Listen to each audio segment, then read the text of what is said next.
नमस्कार, एक बार फिर आपका स्वागत है हमारे चैनल पर। दिवंगत अभिनेता और राजनेता राजेश खन्ना साहब हिंदी सिनेमा जगत के जाने माने एक्टरों में से एक थे। 1969 से 1971 तक उन्होंने लगातार 15 हिट फिल्मों में अभिनय किया, जिसके बाद उन्हें हिंदी फिल्म जगत का पहला सुपरस्टार कहा जाने लगा था। राजेश खन्ना साहब का जन्म 29 दिसंबर 1942 को अमृतसर में हुआ था और उनके बचपन का नाम जतीन था और उन्हें ऐसे माता पिता ने गोद लिया था जिनकी पहले से ही अपनी 3 बेटियां थी। जतिन जी ने अपनी स्कूली शिक्षा saint Sebastian Goan high school Mumbai से और कॉलेज की पढ़ाई नवरोज वाडिया कॉलेज पुणे और केसी कॉलेज मुंबई से की थी। उन्होंने अपनी पढ़ाई अपने घनिष्ठ मित्र रवि कपूर के साथ की थी, जो कि फिल्म स्टार जितेंद्र के नाम से जाने जाते हैं।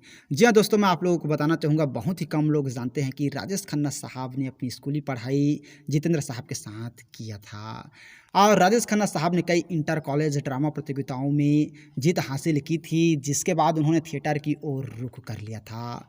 1965 में उन्होंने फिल्मफेयर और यूनाइटेड प्रोड्यूसर्स द्वारा आयोजित ऑल इंडिया टैलेंटेड कंटेंट जीता था और अगले साल चेतन आनंद की आखिरी खत फिल्म के साथ डेब्यू किया था। उनकी कुछ सुपरहिट ब्लॉकबस्टर फिल्मों में आराधना, इत्तेफाक, सच्चा झूठा, खामोशी, आनंद, कटी पतंग, दुश्मन, अमर प्रेम शामिल हैं।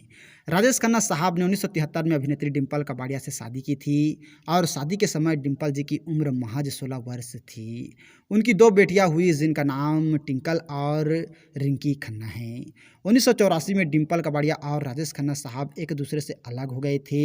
हालांकि दोनों ने कानूनी तौर पर कभी तलाक नहीं लिया था और राजेश खन्ना साहब का सुपर स्टारडम जैसे जैसे तेजी से बढ़ रहा था, वैसे ही उनकी हर फिल्म की फीस बढ़ रही थी और 1970 तक वह एक फिल्म के लिए 10 लाख रुपए तक की फीस लेते थे। इसके बाद आराधना की सफलता के चलते उन्होंने 1974-77 के बीच अपनी फीस 20 से 27 लाख रुपए कर दी थी। अगले दशक तक राजेश खन्ना की प्रति फिल्म फीस 30 से 57 लाख रुपए से बढ़कर 1981 और 89 में 50 से 70 लाख रुपए हो गई थी। और एक निर्देशक ऐसे भी थे जिनके लिए राजेश खन्ना ने अपनी फीस आधी कर दी थी। वे निर्देशक थे ऋषिकेश मुखर्जी। ऋषिकेश मुखर्जी साहब ने आनंद, बावर्ची, नमक हराम और नौकरी नामक 4 फिल्मों में राजेश खन्ना साहब का निर्देशन किया था। नौकरी को छोड़कर बाकी तीनों फिल्में बॉक्स ऑफिस पर सुपर हिट रही थी और 1992 में राजेश खन्ना साहब भारतीय राष्ट्रीय कांग्रेस के उम्मीदवार के रूप में नई दिल्ली लोकसभा निर्वाचन क्षेत्र से सांसद चुने गए थे।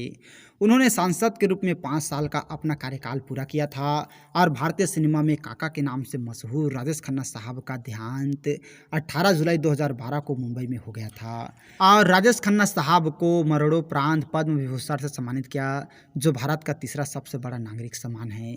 और इस सम्मान के साथ दोस्तों ऐसे और कई सम्मान हैं जो राजेश खन्ना साहब को मिला, जिन्हें हम चाहकर भी नहीं भूल पाएंगे। भले ही आज राजेश खन्ना साहब हमारे बीच नहीं हैं, लेकिन उन्होंने जो बॉलीवुड को योगदान दिए हैं उन्हें हम चाहकर भी नहीं भूल पाएंगे। तो हम लोगों की तरफ से राजेश खन्ना साहब को भावपूर्ण श्रद्धांजलि, और वे जहाँ भी रहें खुश रहें, आबाद रहें, हम लोगों की यही दुआ है। तो और ऐसे ही जानकारी के लिए अगर अभी तक आप लोगों ने हमारे चैनल को सब्सक्राइब नहीं किए हैं तो प्लीज़ दोस्तों हमारा चैनल ज़रूर सब्सक्राइब कीजिएगा और वीडियो को अभी तक लाइक नहीं किए हैं तो लाइक कीजिएगा, शेयर कीजिएगा। थैंक यू दोस्तों हमारे वीडियो वॉचिंग करने के लिए।